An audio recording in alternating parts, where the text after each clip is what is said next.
साथियों, आपको मालूम है कि 11 दिन के बाद इस खून खराबे का और कत्ल गारतगरी का जो गाजा में फ़िलिस्तीनियों के साथ हो रहा था, उसकी जंगबंदी का ऐलान किया गया।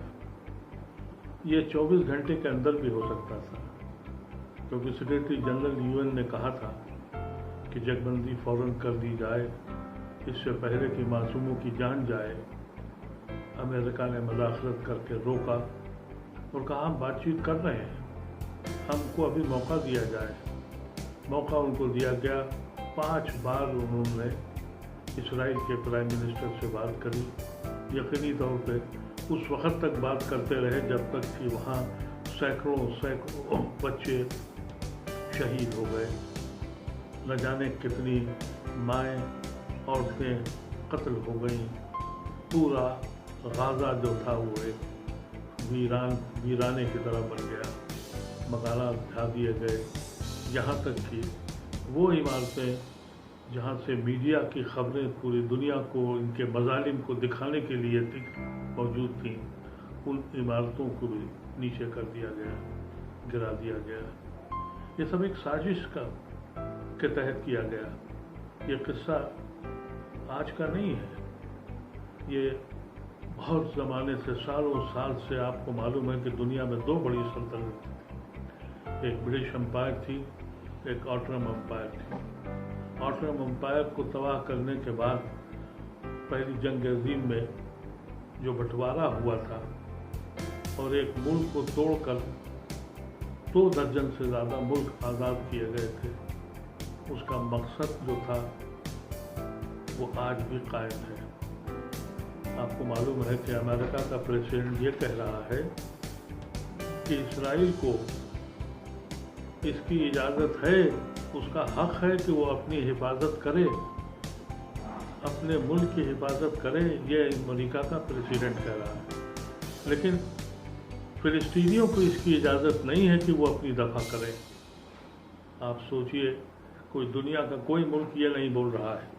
वेस्टर्न वर्ल्ड जो ये कहता है कि हम ह्यूमन राइट्स के पासबान हैं, ह्यूमन राइट्स के हम रखवाले हैं, मस्जिद अक्सा में नमाज के वक्त पुलिस जाती है और वहाँ आंसू गैस के गोले छोड़ती है और सजदे में पड़े मुसलमानों को ठोकरें मारती है। ये किसका हक है? ये इसराइल का हक है कि वो मस्जिद अक्सा में जाकर अपनी इबादत करने वाले मुसलमानों को बेहिसाब मारें और वहाँ बम के गोले छोड़ें? इस पे किसी ने, अमेरिका ने ये बात नहीं कही कि इसराइल को भी, हर मुल्क को इसका अख्तियार है कि वो अपनी मुल्क की हिफाजत और दिफा करें। इसराइल भी को अगर ये हक है कि वो अपने मुल्क की हिफाजत करे, तो फ़िलिस्तीनियों को भी ये हक है। फ़िलिस्तीन एक मुल्क है जिसको 138 मुल्कों ने रिकग्नाइज किया है। बदनसीबी ये है कि आज फ़िलिस्तीन की बाउंड्री भी नहीं तय है। उनको ये भी नहीं पता है कि उनका मुल्क कहाँ से कहाँ तक है। 90% उनकी ज़मीन पर कब्ज़ा कर लिया गया और ये कहा जा रहा है कि फ़िलिस्तीन ज़्यादती कर रहा है और हमास जो है वो आतंकवादी ऑर्गेनाइजेशन है। मैंने इससे पहले भी आपको कहा था, ये सब किस लिए हो रहा है? इसलिए कि जो खलीज के और ख़ासतौर से सऊदी हुकूमत, आले सऊद की हुकूमत जो है, ये एक अजीब हुकूमत है। ये कभी सऊदी नाम का कोई वजूद नहीं था इस नक्शे पर। ये हिजाज का एरिया था, लेकिन इसको सऊदिया कहा गया। दुनिया का वाहिद मुल्क है जो बादशाह के नाम पर अपने मुल्क को चलाता है। अब इसकी अगर तारीख को आप दोहराएं तो आपको मालूम है कि 2022 में जब सल्तनत उस्मानिया हार गई और तुर्की की ये हिस्सा बाट शुरू हुआ, उस वक्त ये कहा गया कि 1922 में एक मेमोरेंडम ऑफ फ़िलिस्तीन बनाया गया, जिसके साथ कहा गया कि बरतानिया उस वक्त तक इसकी देखभाल करेगा कि यहाँ यहूदी और मुसलमान और क्रिश्चियंस किस अंदाज से रहेंगे। ये जॉर्डन का हिस्सा बनाया गया। सन 1948 में, यानी 26 साल के बाद यह तय हुआ कि 16,000 स्क्वायर किलोमीटर फिलिस्तीन एक अलग मुल्क होगा और उसी में से 11,000 स्क्वायर किलोमीटर इसराइल बनेगा। ये फैसला हुआ, इसके खिलाफ हंगामा भी हुआ। उस वक्त फिलिस्तीनियों ने कहा कि भाई हमारी ज़मीन पर इतना बड़ा हिस्सा आप क्यों दे रहे हैं, लेकिन दुनिया खामोश रही। यूएन ने फैसले भी किए और फिर सन 67 की जंग के बाद जो या नासिर और उस वक्त के हुक्मरानों की कोताही और नाकामी की वजह से वो जंग इस हद तक खतरनाक साबित हुई कि सीरिया की भी ज़मीन चली गई, मिस्र की भी चली गई, जॉर्डन की ज़मीन भी चली गई, फिलिस्तीन तो अलग रहा। आज पूरे इलाके में वो काबिज हो गए और उसके बाद आज फिलिस्तीनियों से ये कहा जाता है कि तुम आतंकवादी हो, तुम जुल्म करते हो। दुनिया ने ये देखा नहीं कि ये जुल्म कैसे हुआ है। आपको मालूम है कि फर्स्ट वर्ल्ड वार के बाद तुर्की सल्तनत गिरने के बाद कैसी लूटमार हुई। लीबिया इटली के हवाले कर दिया गया, लेबनान और दूसरे ममालिक फ्रांस के हवाले कर दिए गए। मिडिल ईस्ट में जो दूसरे इलाके थे जहाँ पेट्रोल था, वहाँ इंग्लैंड के चौधरियों ने उस पर कब्जा कर लिया और ये सऊदी ख़ानदान ये रियाद के एक बदबू ख़ानदान था, इसको किंग सऊद को लाके यहाँ बिठाया गया, जिसने रियाद का नाम सऊदिया रख दिया। दुनिया का वाहिद मुल्क है जो अपने बादशाह के नाम पर है। बिल्कुल इसी तरह से अगर हिंदुस्तान का नाम, अगर मोदी जिस तरह से चल रहे हैं, अगर मोदी रख दें तो यहाँ की आवाम क्या उसको एक्सेप्ट कर लेगी? वही सऊदिया जो एक बादशाह के नाम पर एक मुल्क बनाया गया, यानी ये दुनिया का वाहिद मुल्क है, वो आज भी खामोश रहा। और जिस तरीके से और जिस बहादुरी से बग़ैर सामान के, बग़ैर असलहा के इन नौजवानों ने उसका तहफ़्फ़ुज़ किया है मस्जिद अक़सा का। आपको मालूम है कि ये मस्जिद अक़सा, इसके लिए फ़ैसला हुआ था कि यरूशलेम जो है वहाँ तीनों कौमों को इसकी इजाज़त होगी कि वो ज़मीन है जहाँ बड़े बड़े पैगंबर पैदा हुए हैं।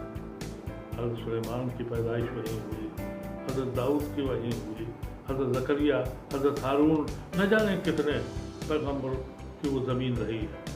इसीलिए कहा गया कि सबको बराबर का हक़ होगा। लेकिन इसराइल सिर्फ ज़मीन ही अब नहीं चाहता है, वो बैतुल मुक़द्दस भी चाहता है। उसने कहा भी यही था जब ये दिया गया हिस्सा बाँट हुआ था और जो फैसला हुआ था मेमोरेंडम ऑफ फिलिस्तीन के बाद बरतानिया ने और अमेरिका ने मिल के किया था, उसमें ये बात वाज़ेह कर दी थी कि इस इलाके में फ़िलिस्तीन रहेगा और फ़िलिस्तीन के अंदर के मुल्क के अंदर अगर कोई यहूदी या क्रिश्चियन है तो उसको बराबरी का हुकूक दिया जाएगा। और जो हिस्सा इसराइल को दिया जा रहा है वहाँ अगर कोई फ़िलिस्तीनी या मुसलमान है तो उसको बराबरी का हिस्सा होगा। इसराइल ने बराबरी का हिस्सा फ़िलिस्तीनी मुसलमानों को नहीं दिया, फिर भी वो प्रोग्रेसिव और बहुत ही तालीम याफ्ता लोग कहलाए। आज भी उनको उन हिस्से में मुसलमानों के हुकूक नहीं है। उनके साथ जो कुछ होता है वो छुपाया जाता है, वो बताया नहीं जाता है। लेकिन डेफिनेशन तय हो गई है, ये पूरी दुनिया की डेफिनेशन है कि आप जुल्म किसको कहें और आतंकवाद किसको कहें। ये सिर्फ उस मुल्क में नहीं है, इस मुल्क में भी है। इस मुल्क में भी हिंदुस्तान में मुसलमान आतंकवादी हैं। जो मस्जिद गिराए वो देशभक्त है और जो मस्जिद बचाए वो देशद्रोही है। ये निज़ाम बना है नए है दुनिया का, इस दुनिया का जिस दुनिया में हम और आप रहते हैं। आप सोचिए तो कि ये 11 दिन में जिस तरीके से बमबारी हुई है खुले आसमान में, اور یہ سارے عرب ممالک خاموش بیٹھے رہے اور چودھری لوگوں کی غلامی کرتے رہے۔ میں سمجھتا ہوں کہ جہاں نقصان ہوتے ہیں وہاں کچھ فوائد بھی ہوئے۔ آج غزہ کے نوجوانوں نے، نہتے نوجوانوں نے کم سے کم اسرائیل کو یہ ثابت کر دیا، اور یہ اور ممالک کو جو دنیا کے دوسرے مسلم ممالک ہیں، کہ تم نکمے ہو، اور اسرائیل تیرے خوف طاری کر دیا۔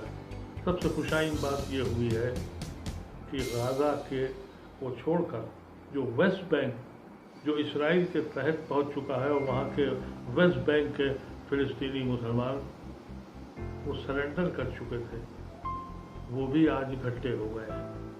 تو خوشائن بات یہ ہوئی ہے کہ اب فلسطین کا میں جو اختلافات تھے آپس میں، وہ سب ایک لگ گئے ہیں۔ آپ کو معلوم ہے کہ واہ واہ ہو رہی ہے کہ صاحب ایجپٹ نے، مصر نے سمجھوتا کرایا ہے۔ آپ اس کی تاریخ سمجھنے کی کوشش کریے۔ ایک ایجپٹ میں ایک پریسیڈنٹ آئے تھے انور السادات۔ انور السادات نے اپنے دور میں ایک کوشش کی، اور وہ اسرائیل کی میں خود پہنچ گئے، اور اس وقت وہاں کی پرائم منسٹر تھیں گولڈا میئر۔ ان سے کہا آئیے بیٹھ کے بات چیت کریں، آپ کو کتنی آپ کی زمین ہے وہ آپ لیجیے، اور جو ہماری ہے اب ہم لوگ سکون سے رہیں۔ اس کے بعد گولڈا میئر پریشانی میں مبتلا ہو گئی، کیونکہ جو پروپیگنڈا تھا کہ یہ مسلمان جو ہیں یہ آتنکوادی ہیں، یہ کٹر پنتھی ہیں، یہ مظالم کرتے ہیں۔ لیکن انور السادات وہاں خود پہنچ گئے، اور وہاں جانے کے بعد اس وقت وہاں امریکہ کے پریسیڈنٹ جو تھے وہ پریشر میں آ گئے، اور یہ طے ہوا، کارٹر ان کا نام تھا، کارٹر نے پریشر ڈالا کہ نہیں اب آپ سمجھوتا کریے۔ نتیجہ ہوا کہ کارٹر کو اپنا دوسرے ٹرم کا الیکشن ہارنا پڑا، ان کو ہرایا گیا۔ انور السادات کو کھلے عام گولی ماری گئی، فوج نے گولی ماری۔ بغل میں حسنی مبارک بیٹھے تھے، ان کے ایک چھرا بھی نہیں لگا، وہ مصر کے صدر بنائے گئے، اور انہوں نے اپنے دور میں وہ سب کچھ کیا جو ان کے آقا ان سے کہتے رہے۔ اور یہ جو پی ایل او کی تنظیم تھی، اس میں بٹوارا شروع ہوا، اور حماس اور پی ایل او الگ الگ دو جماعتیں بن گئی۔ یہیں تک کمزوری نہیں پیدا کی گئی، یعنی اس کے بعد بھی یہ خاموشی نہیں رہی۔ لیکن جب حالات مصر کے کیرو کے بہت خراب ہوئے، تو وہاں اخوان مسلمین کی ایک دم سے پکڑ ہوئی، جس کے اوپر انہوں نے بینڈ لگا رکھا تھا یہ ناصر کے دور سے۔ اخوان مسلمین کا نمائندہ ڈاکٹر مرسی، وہ جب حاکم بنا، اور اس نے غلطی یہ کری کہ یہ کہہ دیا کہ ہم فلسطین کے ساتھ رہیں گے، نتیجہ ہوا کہ مرسی کو سعودی عربیہ کی حکومت نے بغاوت کرا کے اس سیسی کو، جو آج حاکم ہے، اس کو حاکم بنا کے بھیج دیا، اور ڈاکٹر مرسی کو مار ڈالا۔ یہ سب کچھ یہ وہ ہو رہا ہے جو اسرائیل چاہتا ہے، امریکہ چاہتا ہے، وہ سعودی عربیہ کے ذریعے ہوتا ہے۔ آج سیسی کی واہواہی کی جا رہی ہے، انٹرنیشنل میڈیا کہہ رہا ہے کہ مصر نے بڑا کام کیا ہے۔ مصر نے کام یہ کیا ہے کہ پیسوں کی رقم کے ٹکڑے جو سعودی عربیہ اور امریکہ سے ملیں گے، وہ مصر کے نام سے بانٹے جائیں گے، اور پھر یہ مصری، یہ جو بکے ہوئے لوگ ہیں، یہ کہیں گے کہ ہم فلسطین کے ساتھ ہیں۔ ان غریبوں ان لوگوں کے پاس جو غربت کی یہ حالت ہو گئی ہے کہ نہ گھر ہے، نہ مکان ہے، نہ اولاد ہے، نہ ماں ہے، نہ باپ ہے، وہ سب ختم ہو گئے۔ ظاہر ہے کہ اس وقت پیسے کی لالچ دی جائے گی، اور مصریوں کو پھر ان پہ مسلط کیا جائے گا، اور جو مصری عوام ہے جو जो इस फिलिस्तीन के साथ खड़ी है उसकी नहीं सुनी जाएगी। इसीलिए कहा गया है कि साहब इजिप्ट ने इतने इतने मिलियन बिलियन डॉलर्स की मदद कर दी है। इतने बिलियन डॉलर्स की मदद मिस्र के पास अपने पास खाने को तो है नहीं, ये पैसे आए कहाँ से उसके पास? जाहिर है अमेरिका या उसका गुलाम जो आज पेट्रोल के दौलत से माला माल है वो देगा और फिर अपने शिकंजे में फिर इनको बंद रखेगा। लेकिन अल्लाह सब कुछ देखता है। उसने एक बड़ा काम ये हुआ है, मैं समझता हूँ फिलिस्तीन की जो कामयाबी हुई है वो ये हुई है कि फिलिस्तीन की अपनी आवाम, चाहे वो ईस्ट बैंक में हो या वेस्ट बैंक में हो या ऑक्युपाइड एरिया में कहीं पर भी हो, वो सब के सब अब यूनाइट हो गए हैं। ज़रूरत इस बात की थी कि अब जो आवाम सऊदी अरेबिया और अमेरिका के पिट्ठों के और उनके गुलामों की नुमाइंदगी करते हैं, अब उनका तख्ता पलटना पड़ेगा। जिस दिन इनका तख्ता पलटेगा उस दिन दुनिया में सुकून हो जाएगा, जुल्म ख़त्म हो जाएंगे। मैं समझता हूँ कि हम सबको दुआ करनी चाहिए कि अल्लाह वहाँ की आवाम को दौलत के नशे से दूर कर दे, दौलत के कमाने के जुनून से मुब्तला न करे, उनको उस हाकिम के समझने की कोशिश करने की सलाहियत पैदा हो जो उनको दूसरों की गुलामी के ऊपर आज दुनिया में एक अज़ाब बन गया है। इन अल्फाज के साथ दुआओं का तालिब।